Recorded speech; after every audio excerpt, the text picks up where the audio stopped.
नमस्कार दोस्तों, मैं रोहित स्वागत करता हूं आप सभी का आपके अपने YouTube channel education and physical education में। दोस्तों, आज हम जिस महत्वपूर्ण टॉपिक का अध्ययन करेंगे वह शिक्षा एवं शारीरिक शिक्षा दोनों से जुड़ा हुआ टॉपिक है पोषण। इसके अंतर्गत हम जानेंगे पोषण के अर्थ, परिभाषा, प्रकार और पोषक तत्व क्या हैं, कितने प्रकार के हैं। साथ ही जानेंगे बैलेंस डाइट क्या है, संतुलित आहार, और सुपोषण क्या है, कुपोषण क्या है। इनको काफी विस्तार से हम समझेंगे इस वीडियो में, और मुझे उम्मीद है कि इस वीडियो को देखने के बाद आपका ये टॉपिक तैयार हो जाएगा और आप परीक्षा में अच्छे अंक प्राप्त करेंगे।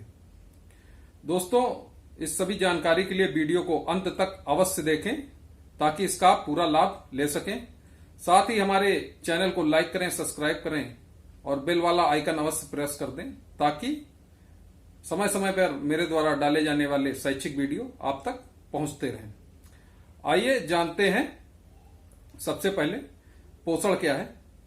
सामान्य तरीके से हम समझें तो पोषण जो भी हम भोजन ग्रहण करते हैं और उसमें जो पोषक तत्व होते हैं उनसे जो ताकत, जो एनर्जी हमें आवश्यकता अनुसार सही मात्रा में शरीर हमारा ग्रहण करता है, अवशोषित करता है उन तत्वों से, उसी को पोषण कहते हैं।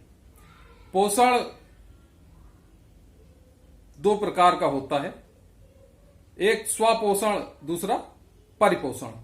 स्वपोषण किस प्रकार का होता है? स्वपोषण में जो भी भोजन है वह जीव खुद ही उत्पन्न करता है, खुद ही बनाता है। जैसे पौधे प्रकाश संश्लेषण की क्रिया से अपना भोजन बना लेते हैं तो उसको स्वपोषण कहेंगे।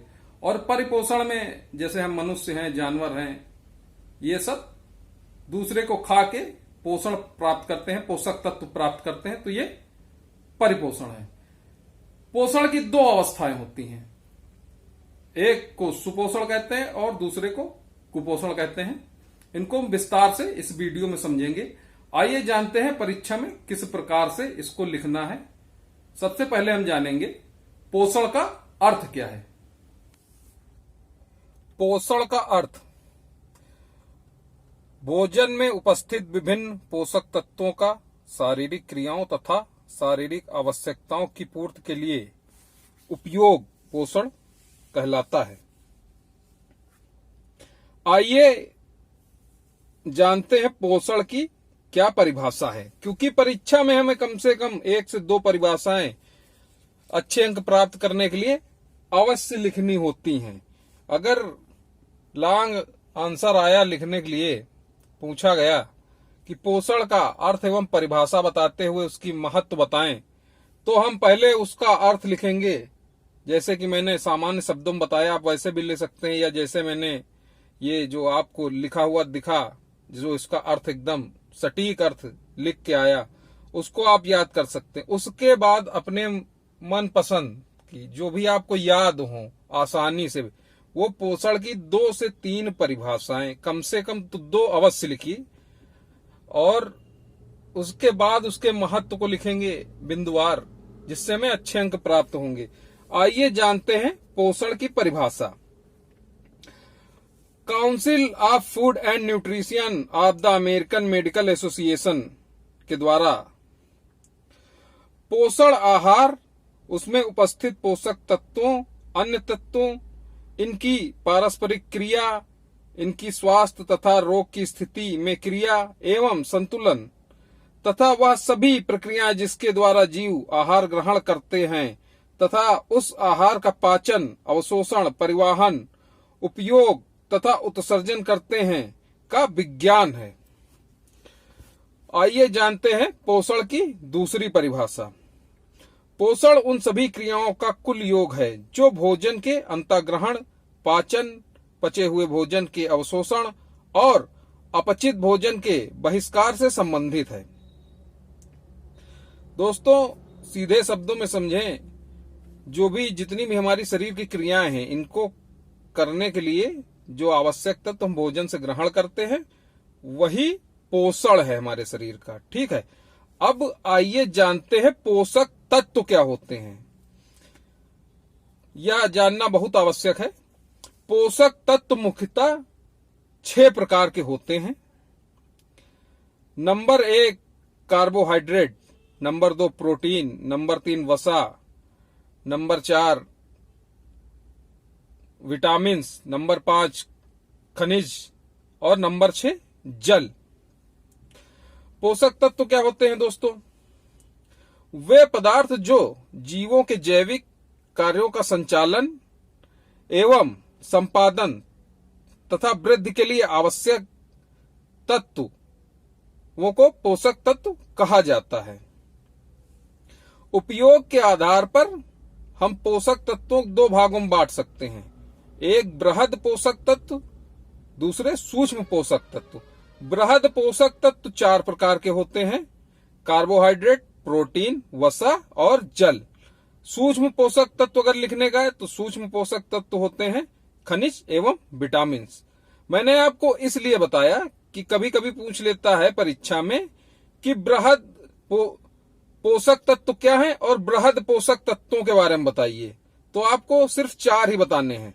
अगर पूछ लिया पोषक तत्व कितने प्रकार के होते हैं तो बृहद और सूक्ष्म करके फिर पॉइंट वाइज इनको लिख के इनके बारे में बताना रहेगा। सूक्ष्म पोषक तत्व खनिज एवं विटामिन होते हैं। अब पोषक तत्वों कार्य क्या है, अगर पूछ लिया पोषक तत्वों कार्य बताइए, तो पोषक तत्वों के कार्य जो है मुख्यतः इसके 4 पॉइंट हैं। एक ऊर्जा उत्पादन, दूसरा निर्माण एवं शरीर की मरम्मत तथा वृद्धि, तीसरा है उपचयी नियंत्रण मेटाबॉलिज्म कंट्रोल, और जो चौथा पॉइंट है इसका अनुवांशिकी पदार्थ, इनके लिए भी पोषक तत्व कार्य करते हैं। पहले पॉइंट में ऊर्जा उत्पादन के लिए डालेंगे हेडिंग ऊर्जा उत्पादन के लिए पोषक तत्वों कार्य। अब कैसे ऊर्जा उत्पन्न होती है?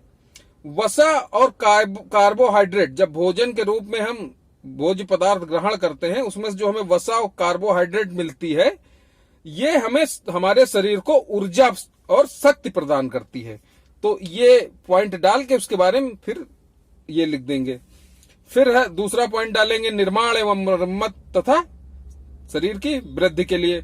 तो जो भोजन हम प्रोटीन, जो भोजन ग्रहण करते हैं जिसमें प्रोटीन के तत्व अधिक होते हैं, तो इससे हमारे शरीर में अगर रोग है या टूट फूट है या मांसपेशियों में कोई दिक्कत है, और बच्चों में खिलाड़ियों में जो शारीरिक वृद्धि होती है उसके लिए प्रोटीन वाले तत्व, प्रोटीन वाला भोजन अधिक लेते हैं, तो ये लिख देंगे इसमें।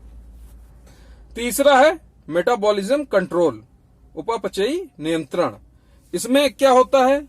इसके लिए हम जल, विटामिन और खनिज ग्रहण करते हैं जिससे हमारा मेटाबॉलिज्म कंट्रोल में रहता है तथा मल त्याग और जो हमारे अंदर अशुद्धियां होती है पसीने के रूप में, ये सब जल की सहायता से बाहर निकलती है, हमारा मेटाबॉलिज्म कंट्रोल रहता है। और चौथा पॉइंट है अनुवांशिकी पदार्थ। इसके लिए भी पोषक तत्वों आवश्यकता है और पोषक तत्व इसके लिए कार्य करते हैं। क्या कार्य करते हैं? ये न्यूक्लिक अम्ल बनाने में सहायता करते हैं। आरएनए, डीएनए इन्हीं पदार्थों की सहायता से निर्मित होता है। इसमें भी प्रोटीन पाई जाती है। तो ये 4 उसके मेन पॉइंट हो गए कार्य के। अगर पोषक तत्व कार्य पूछा जाए तो 4 पॉइंट डाल के इनके बारे में आप बता सकते हैं। आइए अब जानते हैं पोषक तत्वों के बारे में। मैंने आपको बताया 6 प्रकार के पोषक तत्व होते हैं। इनको 2 भागों में बांटा जा सकता है, बृहद पोषक तत्व, सूक्ष्म पोषक तत्व।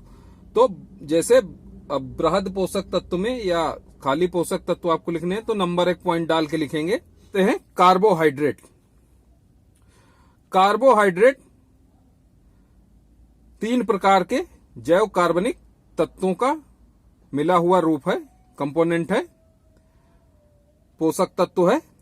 इसमें कार्बन, हाइड्रोजन और ऑक्सीजन 1:2:1 की मात्रा में पाया जाता है।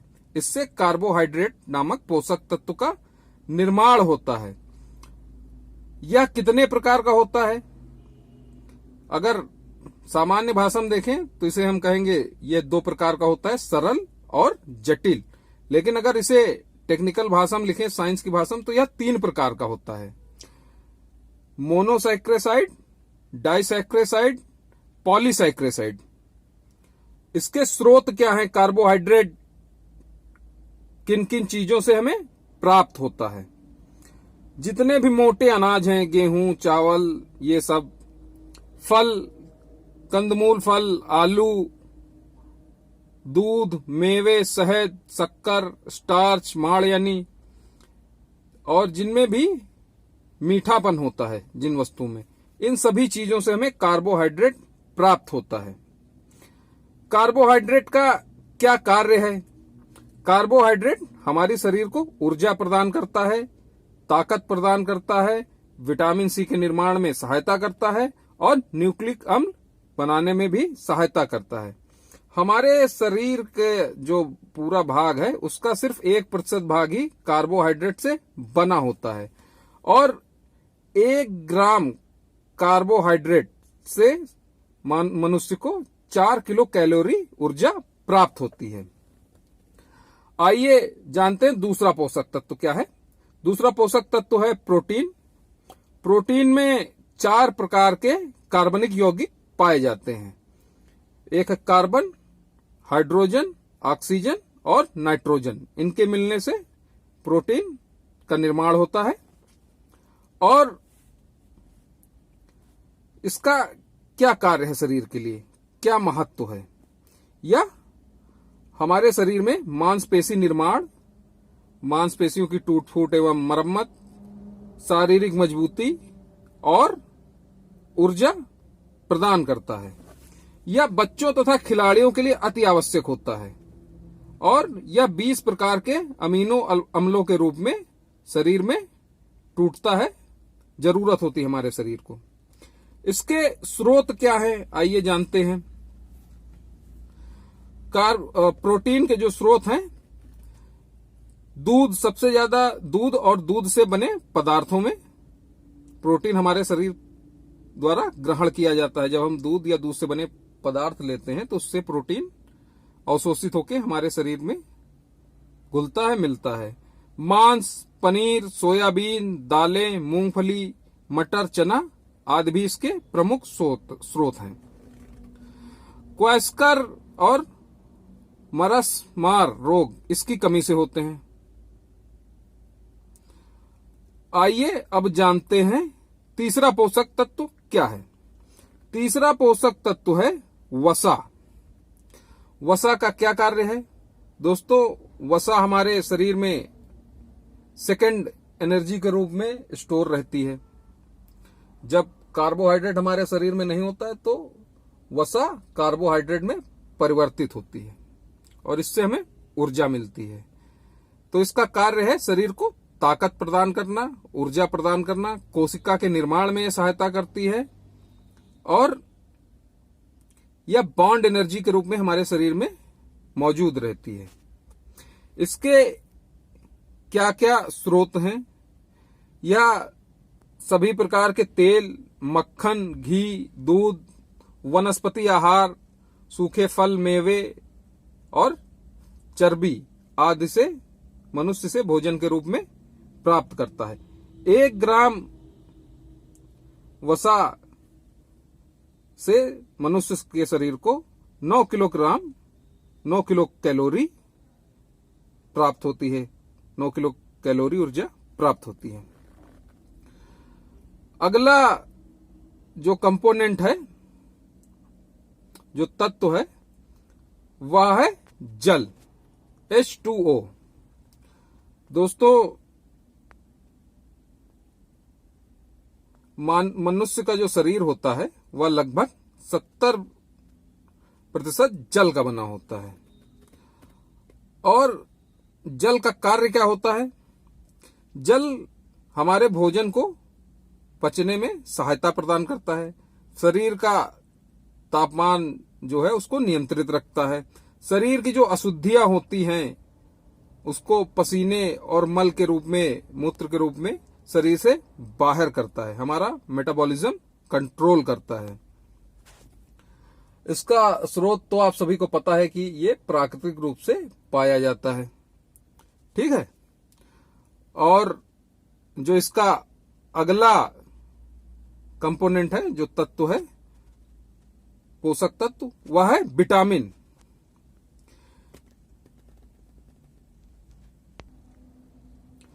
विटामिन क्या होता है दोस्तों? वह पोषक तत्व जो कम मात्रा में प्रतिदिन शरीर के लिए आवश्यक होते हैं,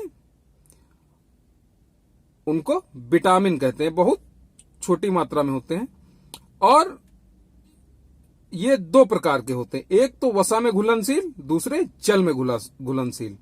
वसा में घुलनशील जो विटामिन हैं वो है ए, डी, ई, के, और जो जल में घुलनशील विटामिन है बी और सी। बी में भी कई प्रकार के वो हैं विटामिन, इनके टाइप्स हैं। और विटामिन का कार्य क्या है दोस्तों? विटामिन का कार्य शरीर को रोग प्रतिरोधक क्षमता प्रदान करता है, इम्यूनो सिस्टम मजबूत करता है, या पाचन शक्ति के लिए आवश्यक होते हैं, और यह शरीर में स्टोर नहीं हो सकते। ये प्रतिदिन हमें खाने के साथ में आवश्यक मात्रा में चाहिए ही चाहिए। इनके स्रोत क्या है? विटामिन कहां से हमें प्राप्त होता है, किस भोजन से प्राप्त होता है? दालें, दूध, सब्जियां, फल, ड्राई फ्रूट्स, सूर्य की रोशनी, अंडे, मछली, तेल आदि से यह हमें प्राप्त होता है। दोस्तों, सूर्य की रोशनी से विटामिन डी हमें प्राप्त होता है। विटामिन के बारे में मैं एक वीडियो अलग से बनाऊंगा, जिसमें सारे विटामिन, किस चीज से कौन सा विटामिन प्राप्त होता है, किस विटामिन की कमी से क्या रोग होता है, और कितनी मात्रा में यह आवश्यक है, इसके लिए मैं अलग से बना के आपको विस्तृत समझाऊंगा। इसमें सिर्फ इतना ही जान लेना पर्याप्त है, और परीक्षा में आप इतना ही लिख देंगे पॉइंट वाइज तो पर्याप्त है, अच्छे अंक प्राप्त होंगे आपको। इनमें विटामिन को ए, बी, सी, डी करके बताना नहीं है आपको, ये इसके लिए एक अलग से टॉपिक में बनाऊंगा, और फिर आप इसको देखिएगा। आइए जानते हैं अगला पदार्थ क्या है, पोषक तत्व क्या है। अगला है खनिज। खनिज जो है वो सूक्ष्म तत्व, वो छोटे पोषक तत्व होते हैं जो बहुत ही कम मात्रा में हमारे शरीर के लिए आवश्यक होते हैं। यह शरीर एवं मानसिक वृद्धि एवं विकास के लिए आवश्यक होते हैं, और आंतरिक कार्य प्रणाली जो इंटरनल सिस्टम है उसको कार्य करने में सहायता प्रदान करते हैं, जैसे रक्त संचरण तंत्र है, तंत्रिका तंत्र है, और आदि जो हैं, इसके लिए बहुत ही आवश्यक होते हैं। इन्हें दो भागों में बांटा जा सकता है, बृहद खनिज तत्व, सूक्ष्म खनिज तत्व, मैक्रो और माइक्रो। बृहद क्या होते हैं, कौन कौन से उसमें आते हैं? उसमें कैल्शियम आता है, फास्फोरस आता है, मैग्नीशियम आता है, गंधक आता है, पोटेशियम आता है, और कई सारे जो है तत्व ये बृहद में आते हैं। सूक्ष्म में क्या आता है? जैसे आयरन है, आयोडीन है आदि, ये सूक्ष्म माइक्रो जो है उसमें आते हैं। अब ये कहां से प्राप्त होते हैं, क्या स्रोत है इनके? ये दूध, हरी पत्तेदार सब्जियां, मछली, नमक, नमक से दोस्तों में आयोडीन मिलता है, मक्खन, तेल, दालें, ड्राई फ्रूट्स, सूखे मेवे, अनाज आदि से प्राप्त होता है। अधिकतर ये ड्राई फ्रूट्स और सूखे मेवों में मिलता है। जैसे पिस्ता वगैरह हम खाते हैं तो उसमें जो है फास्फोरस वगैरह, पोटेशियम वगैरह, बहुत मतलब ये जितनी आवश्यकता होता है उतना उसमें होता है। ये वैसे अधिक मात्रा में हमारे शरीर को हानि पहुंचाएंगे, लेकिन ये बहुत कम मात्रा में चाहिए, और ये प्राकृतिक रूप से इन्हीं भोज्य पदार्थों से हम ग्रहण कर लेते हैं। तो ये थे खनिज पदार्थ। तो दोस्तों, हमने जाना कि पोषण क्या है, पोषण का अर्थ, उसकी परिभाषा, पोषक तत्व क्या हैं, कितने प्रकार के हैं, और अब हम जानेंगे संतुलित आहार या बैलेंस डाइट क्या है, या सुपोषण भी इसे कह सकते हैं कि सुपोषण क्या है। सुपोषण और कुपोषण अगर लिखने का आ जाए तो बैलेंस डाइट के बारे में लिखना है, संतुलित आहार के बारे में लिखना है। सुपोषण मतलब अच्छा पोषण, जितना हमें जरूरत है वो हम ले तो वही सुपोषण है। आइए जानते हैं। शरीर को प्रतिदिन ऊर्जा एवं पोषण प्राप्त करने के लिए आवश्यक रूप से एक निश्चित मात्रा और अनुपात में पोषक तत्वों को आहार के रूप में लेना संतुलित आहार कहलाता है। यह प्रत्येक व्यक्ति के लिए अलग अलग मात्रा में होता है, जिसे उसे उसके कार्य, लिंग, आयु, आकार को प्रमुख आधार मानकर तय किया जाता है उसकी मात्रा, जिससे वह भोजन द्वारा आवश्यकता अनुसार ताकत, ऊर्जा तथा पोषण प्राप्त कर सके। इसी को संतुलित आहार कहते हैं। दोस्तों, आइए जानते हैं संतुलित आहार की परिभाषा। संतुलित भोजन से अभिप्राय ऐसे भोजन से है जिसमें हर पौष्टिक तत्व सही मात्रा में हो।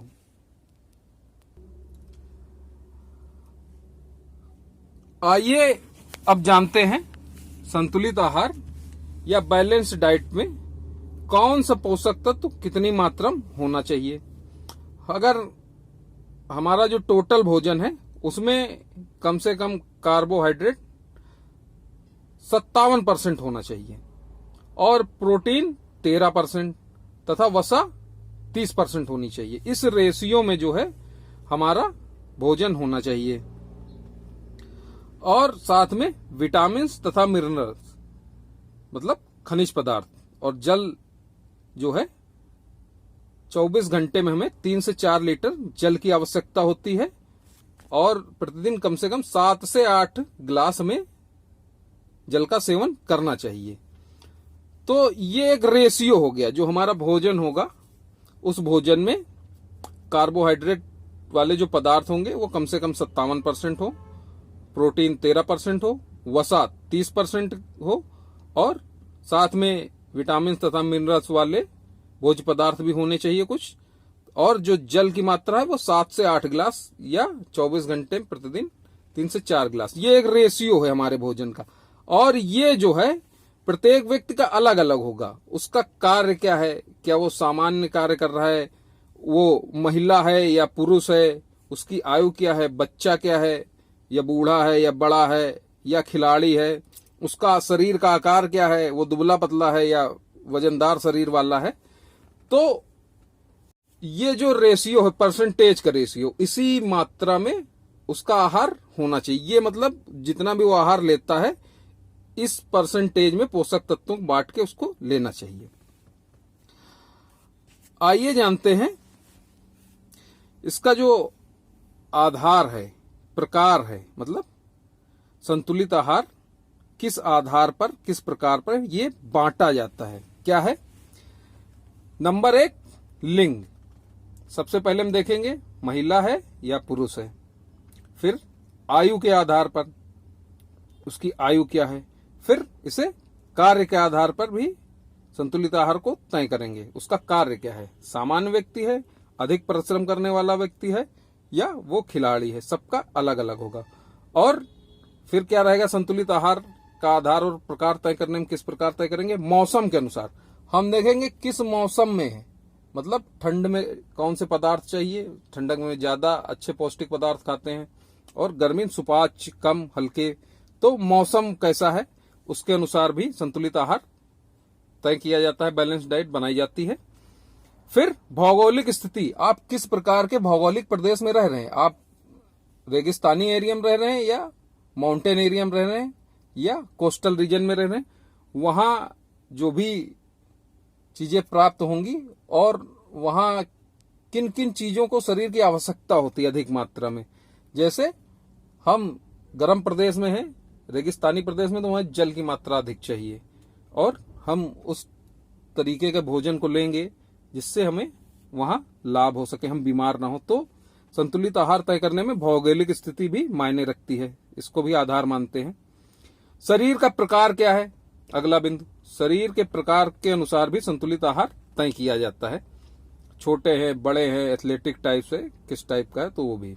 फिर पारिवारिक भेद, मतलब हम किस प्रकार के परिवार में रह रहे हैं, मिडिल क्लास में है, अपर क्लास में, लोअर क्लास में है। तो इसमें क्या होता है कि अगर हमारे पास ज्यादा पैसा है, हम रिच हैं, तो हम क्या, प्रोटीन हमको चाहिए तो हम सप्लीमेंट ही ले रहे हैं, या हम क्या कर रहे हैं, हमें अधिक दूध मिल रहा है, हम बादाम खा रहे हैं। अगर हम मध्यम वर्गीय परिवार में हैं तो हम मूंगफली से काम चला लेंगे, मूंगफली में भी प्रोटीन होती है, सोयाबीन ले लेंगे। और अगर हम गरीब हैं तो हम दूध वगैरह पी के काम चला लेंगे, मतलब शरीर को जो प्रोटीन देंगे वो दूध के रूप में ले लेंगे। हम बादाम खरीदने का पैसा नहीं हमारे पास, बादाम खरीदेंगे 60-800 रुपए किलो मिलेगा, दूध खरीदेंगे तो 700-800 में हमें पूरे महीने का दूध मिल जाएगा, प्रोटीन का काम हो जाएगा। तो उसी के अनुसार हम तय कर लेते हैं, परिवार के अनुसार भी, कि किस प्रकार के प्रोटीन पदार्थों को चयन करना चाहिए। फिर आर्थिक स्थिति कैसी है, यही बात हो गई जो मैंने भी आपको बताई। आर्थिक स्थिति देख के भी जो है संतुलित आहार तय करना चाहिए। और धार्मिक स्थिति, धार्मिक स्थिति किस प्रकार होगी, मान लीजिए जैसे हम कुछ रिलीजन है जिसमें मांसाहार का सेवन वर्जित है और कुछ में मांसाहार प्रमुख रूप से ग्रहण किया जाता है। अब हमें प्रोटीन चाहिए तो हम दूध की मात्रा बढ़ा लेंगे, अगर हम शाकाहारी हैं, वेजिटेरियन है, प्रोटीन लेंगे, सोयाबीन लेंगे, मूंगफली लेंगे, इन सब चीजों को लेंगे, अपने जो आहार जो भी खाना खा रहे हैं उसमें इन चीजों को रखेंगे उचित मात्रा में। और अगर हम मांसाहारी हैं, हम मीट वगैरह खा रहे हैं, तो उसमें हमको प्राप्त हो रहा है, इन सब चीजों को लेने की आवश्यकता नहीं है। तो धार्मिक स्थिति भी तय करती है। सामाजिक स्थिति, हम किस प्रकार के समाज में रह रहे हैं, वहां क्या खाया जाता है, क्या कल्चर है, तो इसके आधार पर भी संतुलित आहार, बैलेंस्ड डाइट को जो है तय किया जाता है।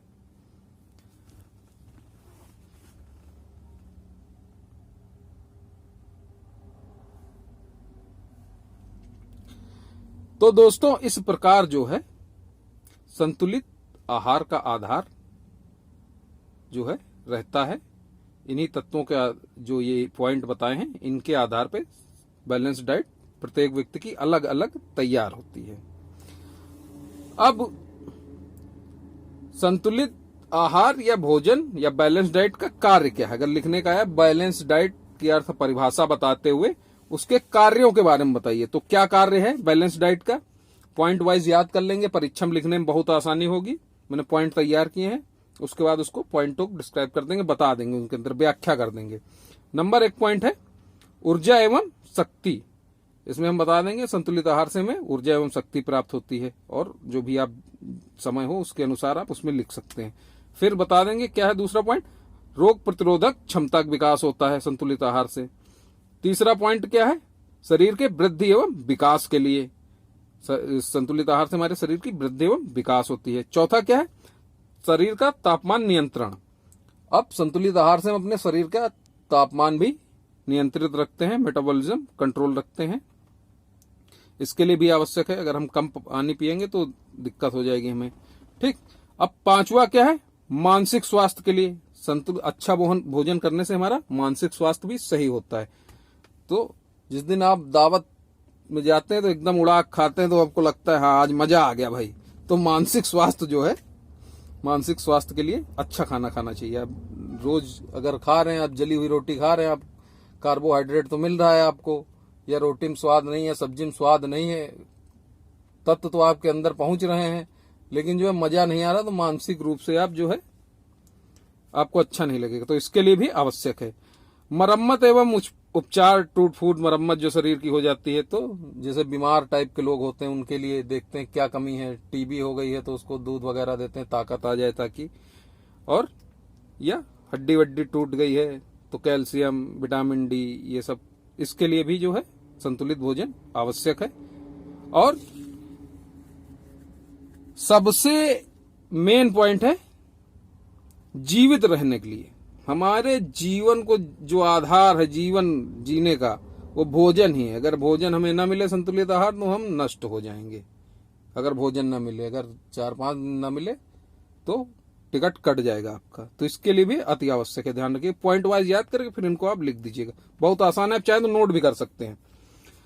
अब इसके गुण क्या है, संतुलित आहार के गुण क्या है अगर पूछा जाए, क्या बताएंगे, तो इसके भी कुछ पॉइंट हैं, नोट कर लीजिए। नंबर 1, सभी पोषक तत्वों को सही अनुपात में होना, मतलब संतुलित आहार में सभी पोषक तत्व सही अनुपात में होते हैं, जो मैंने आपको ऊपर बताया अनुपात। फिर दूसरा पॉइंट है स्वादिष्ट, ताजा तथा सुगंधित होता है, इसका गुण है, मतलब जो संतुलित आहार होगा हमारा फ्रेश होगा, और क्या होगा, लजीज होगा, टेस्टी होगा, खुशबू वाला होगा, एरोमा होगी इसमें, वाह मजा आ गया सुन के। हाँ, और फिर क्या गुण है, ऊर्जा एवं ताकत प्रदान करने वाला होता है, उससे हमें ऊर्जा मिलती है, ताकत मिलती है, एनर्जी मिलती है इसको करने के बाद, संतुलित आहार। फिर अगला पॉइंट क्या लिखेंगे, भूख को शांत करने तथा तृप्ति प्रदान करने वाला होता है। संतुलित आहार को ग्रहण करने के बाद हमारी भूख शांत हो जाती है, हमें तृप्ति प्राप्त होती है। वाह, मजा आ गया, उसी को कहते हैं संतुलित आहार। मान लीजिए आपने भोजन किया और आपको रसगुल्ला नहीं मिला, तो आपको लगता है यार कुछ मीठा खाने कमी रहेगी, क्योंकि शरीर को जो है वैसा चाहिए, वो सिस्टम बना हुआ है। सबके साथ नहीं होता दोस्तों, लेकिन किसी किसी को होता है खाने के बाद मीठा चाहिए, तो जो है क्या करता है, तृप्ति प्रदान करता है हमें। और देखिए मजा आ गया ना ये सब सुन के। तो मानसिक प्रसन्नता और खुशी प्रदान करने वाला अगला जो पॉइंट है, देखिए खाली पढ़ के समझ के पॉइंट, और जो है मानसिक प्रसन्नता मिली, आपको खुशी मिली, तो ये भी जो इसका एक गुण है संतुलित आहार का, याद रखिएगा। और इसको जो है ये तो पॉइंट हो गए, और इनको आप जब बिंदुवार लिख के इसकी व्याख्या करेंगे तो आपको जो अच्छे अंक प्राप्त होंगे, उससे भी जो है आपको संतुष्टि होगी, मजा आ जाएगा इसको पढ़ने के बाद। क्योंकि आपने यहाँ तक वीडियो देखा इतनी देर तक, इसका मतलब आप एक अच्छे विद्यार्थी हैं, आप इसको मन लगा के देख रहे हैं, इससे आपको लाभ उठाना है, इसीलिए आप जो है यहाँ तक इसको देखे हैं। आइए अब चलते हैं, समय बर्बाद न करके पढ़ते हैं कुपोषण क्या है, जानते हैं। अभी सुपोषण जान लिया, अब कुपोषण जानते हैं। आइए अब जानते हैं कुपोषण क्या है। कुपोषण सुपोषण की विपरीत स्थिति है, इसको कुपोषण कहते हैं। यह शरीर को लंबे समय तक संतुलित आहार न मिलने पर कुपोषण की स्थिति उत्पन्न हो जाती है। मतलब अगर लंबे समय तक हमें अच्छा खाना नहीं मिल रहा तो धीरे धीरे शरीर कुपोषित हो जाएगा, तत्वों की कमी होने लगेगी, उससे हमें डिसीज जो है, विकृतियां और ये सब बीमारियां आने लगेंगी, तो हम कुपोषण की स्थिति में चले जाएंगे। ठीक है, अब अगर इसका अर्थ लिखने का है तो किस प्रकार लिखेंगे, ये कुपोषण के बारे में आपने जान लिया। अब इसका अर्थ परिच्छम किस प्रकार लिखना है ये आप जानिए। शरीर की वह स्थिति जो संतुलित आहार की कमी के कारण हो जाती है कुपोषण कहलाती है। इस अवस्था में व्यक्ति बीमार तथा कमजोर अवस्था में पहुंच जाता है तथा उसका समुचित शारीरिक व मानसिक विकास नहीं हो पाता है।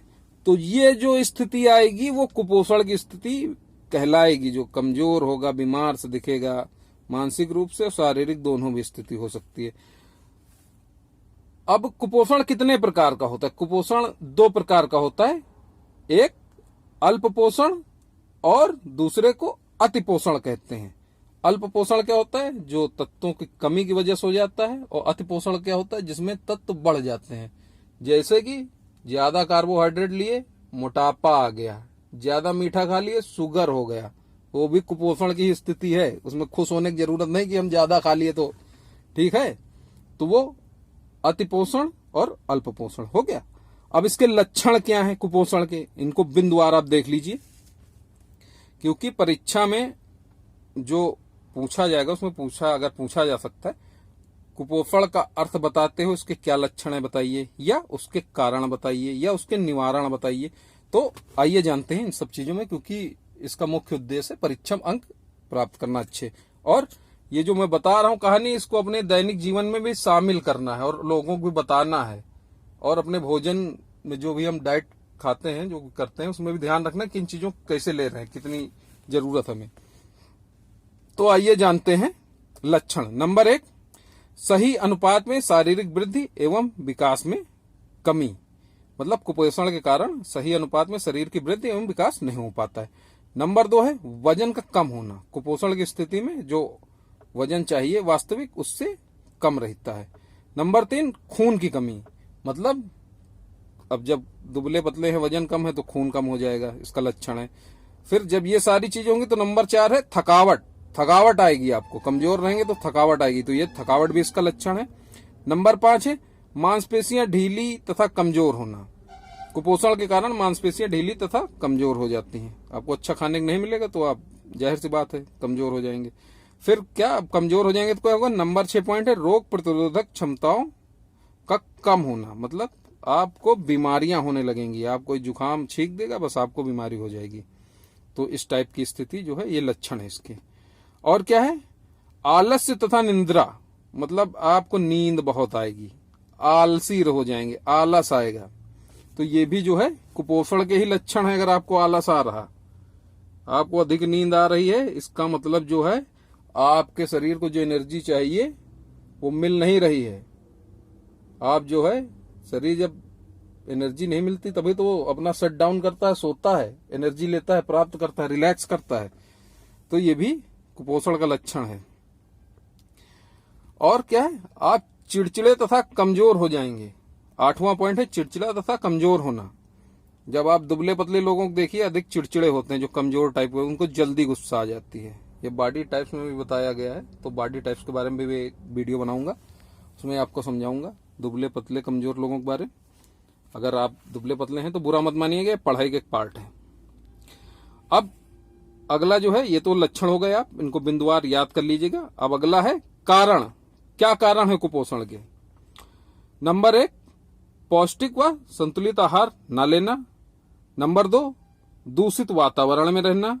नंबर 3, अपाच्य पदार्थों का प्रयोग, मतलब जो चीजें पचे ना आसानी से, उनको हम खाते हैं, तो इसके कारण भी कुपोषण हो जाएगा। और अधिक श्रम और आराम में कमी, हम मेहनत अधिक कर रहे हैं और शरीर को रिकवरी नहीं दे रहे हैं, आराम नहीं दे रहे हैं, इसके कारण भी कुपोषण आ जाएगा। फिर नेक्स्ट पॉइंट है आर्थिक कमजोरी व गरीबी। इसके कारण भी कुपोषण होता है, क्योंकि हम खाना, अच्छा फूड जो भी हमें चाहिए, परचेज नहीं कर पाते, तो इसके कारण भी जो है कुपोषण कारण है। फिर अगला पॉइंट है नियमित दिनचर्या, अनियमित दिनचर्या, अनियमित दिनचर्या। क्या, हमारी कोई टाइमिंग नहीं है, ना खाने की टाइमिंग है, ना पीने की, ना सोने की, ना उठने की, तो इसके कारण भी कुपोषण हो सकता है आपको। और नेक्स्ट है चिंता एवं तनाव। चिंता एवं तनाव में अधिक चिंतित रहने पे भी जो है भूख प्यास त्याग दिए, वो नहीं लग रही है, इसके कारण भी आप कुपोषण की स्थिति में चले जाएंगे। फिर क्या है, चिकित्सीय सुविधाओं की कमी, मेडिकल फैसिलिटीज नहीं है आपके यहाँ, आपको कोई बताने वाला नहीं है कि आपके अंदर ये बीमारी है, आप कमजोर हो रहे हैं, आपको एनीमिया हो गई, खून की कमी है, तो ये सब चीजें जो है उनकी कमी के कारण भी जो है कुपोषण का शिकार हो जाएंगे आप। ये कारण है। शिक्षा तथा जागरूकता की कमी, ये कुपोषण का एक बहुत बड़ा कारण ये भी है कि हम जागरूक नहीं हैं, हमें नहीं पता किन चीजों को लेना चाहिए, संतुलित आहार क्या है, किस प्रकार से लेना चाहिए। हम भोजन तो बचपन से कर रहे हैं, लेकिन आपने जो है, आपको नहीं पता कितनी मात्रा में क्या चाहिए, तो ये भी जो है कमी है। अब जानते हैं इसके कारण, जान लिए। अब निवारण क्या है? निवारण सेम विपरीत है। निवारण के लिए क्या करना चाहिए? नंबर 1 पॉइंट, पौष्टिक व संतुलित आहार लेना चाहिए। नंबर 2, अच्छे वातावरण में रहना चाहिए। नंबर 3, अपाच्य पदार्थों का प्रयोग ना ही करना चाहिए। नंबर 4, अधिक श्रम के बाद आराम देना चाहिए, शरीर को अच्छी रिकवरी देनी चाहिए। नंबर जो भी नेक्स्ट है इसका, आर्थिक रूप से अपने आप को मजबूत बनाना चाहिए हमें। नेक्स्ट, नियमित दिनचर्या जीनी चाहिए, हमें अपनी दिनचर्या को सेट रखना चाहिए। और नेक्स्ट नंबर है चिंता और तनाव मुक्त रहना चाहिए, मतलब इन चीजों से दूर रहना चाहिए, ज्यादा टेंशन नहीं लेनी चाहिए। और नेक्स्ट है मेडिकल सुविधाएं होनी चाहिए, इसके निवारण के लिए चिकित्सीय सुविधाएं होनी चाहिए। देखिए, सरकार भी आपको आयरन की गोली, इन सब चीजें उपलब्ध कराती है आंगनबाड़ी आदि के माध्यम से, और विभिन्न प्रकार के टीके लगते हैं, और भी चीजें मिलती है, पोषाहार वगैरह मिलता है। तो ये सरकारी सुविधाएं और चिकित्सीय सुविधाओं का होना चाहिए, होना आवश्यक है। और इसका जो नेक्स्ट पॉइंट है, शिक्षित और जागरूक समाज, मतलब अपने समाज को शिक्षित और जागरूक करना चाहिए इसके प्रति।